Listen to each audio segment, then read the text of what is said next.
नमस्कार शेतकरी मित्रांनो, शेतकरी दादा यूट्यूब चॅनेलमध्ये आपले सर्वांचे पुन्हा एकदा स्वागत आहे। आज आपण बघणार आहे सोयाबीनचे बाजारभाव। लातूर जिल्ह्यातील देवणी व तसेच ओसा या बाजार समितीचे आजचे सोयाबीन बाजारभाव म्हणजे दिनांक 25 एप्रिल 2025।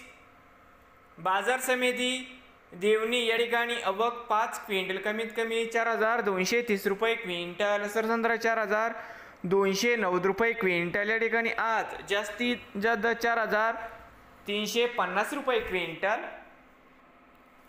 बाजार समिती ओसा या ठिकाणी आवक 826 क्विंटल कमीत कमी 4001 रुपये क्विंटल, सरसंद्रा 4309 रुपये क्विंटल। या ठिकाणी आज जास्तीत जास्त 4394 रुपये क्विंटल। नवीन आल्यासाल तर शेतकरी दादा यूट्यूब चॅनेलला सबस्क्राईब करा।